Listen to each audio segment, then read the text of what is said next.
প্রিয় দর্শক, আসসালামু আলাইকুম ওরহমতুল্লাহি ওবরাকাতুহু। জাফর আহমদ ইসলামিক টিভির পক্ষ থেকে আপনাদের সবাইকে জানাই আন্তরিকভাবে মুবারকবাদ। প্রিয় দর্শক বৃন্দ, আজকে আমাদের জিয়ারা ছিল গারে সৌর। গারে সৌর এটা ওই পাহাড়কে বলা হয় যে পাহাড়ের মধ্যে আমাদের নবী রাসূল করিম সাল্লাল্লাহু আলাইহি ওয়াসাল্লাম আল্লাহ পাকের নির্দেশে তিনি মক্কা ছেড়ে, মক্কার মুশরিকরা যখন তিনার উপর একের পর এক আক্রমণ করতেছিল, এমনকি তারা যখন রাসূল করিম সাল্লাল্লাহু আলাইহি ওয়াসাল্লামকে শহীদ করার জন্য প্ল্যান করেছিল, দারুন নাদওয়ার মধ্যে তাদের যে পার্লামেন্ট আছে সেখানে তারা যখন আলোচনা করেছিল, তখনই আল্লাহ সুবহানাহু ওয়া তাআলা রাসূল করিম সাল্লাল্লাহু আলাইহি ওয়াসাল্লামকে হিজরত করার জন্য পারমিশন দেন এবং তিনাকে বলেন যে আপনি হিজরত করুন।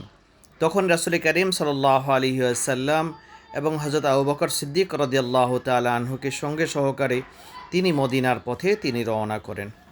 অথবা রাসূল করিম সাল্লাল্লাহু আলাইহি ওয়াসাল্লাম নিজেকে আত্মরক্ষার্থে, নিজেকে হেফাজতের জন্য, যেহেতু এমন একটা সময় বের হয়েছেন, দিনের বেলা যদি বের হয় তাহলে তারা দেখে ফেলবে, এই জন্য তিনারা অবস্থান করার জন্য এই জায়গাটিকে, এই পাহাড়টিকে বেছে নিয়েছিলেন।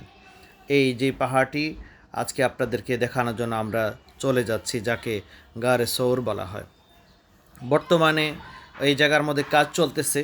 অদূর ভবিষ্যতে সৌদি গভর্নমেন্ট মানে এত উঁচা পাহাড়ের মধ্যে ওঠা কঠিন হওয়ার কারণে এখন তারা সেখানে গাড়ি সিস্টেম করবে অথবা ট্রেনের ব্যবস্থা করবে, যাতে করে সুন্দরভাবে মানুষগুলো সেখানে গিয়ে সেখানে সেই গারে সৌরের যে গর্ত আছে সেটা দেখতে পারে। আপনারা দেখেন গেটগুলি বন্ধ, সেখানে যাওয়ার জন্য কোনো পারমিশন এখন আর দেওয়া হয় না। সামনে এই পাহাড়গুলো দেখা যাচ্ছে। এই পাহাড়ের মধ্যে রাসূল করিম সাল্লাল্লাহু আলাইহি ওয়াসাল্লাম অবস্থান করা অবস্থায় সেই মাকড়সা জাল পেতেছিল, আর ওই জালের মধ্যে কবুতর ডিম পেড়েছে। আপনারা যারা সৌদি আরবে থাকেন জানেন, সৌদি আরবের আনাচে কানাচে শুধু খালি কবুতর আর কবুতর।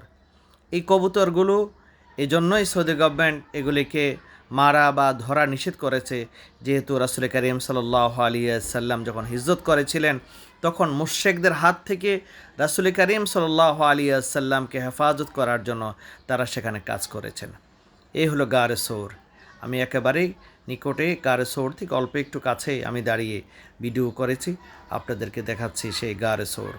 আপনারা দেখতে থাকুন, ইনশাআল্লাহ আমাদের সঙ্গেই থাকবেন, সবাই ভালো থাকবেন ইনশাআল্লাহ। আল্লাহ তাআলা সবাইকে যাতে করে এই গারে সৌরে যাওয়ার তৌফিক দান করেন।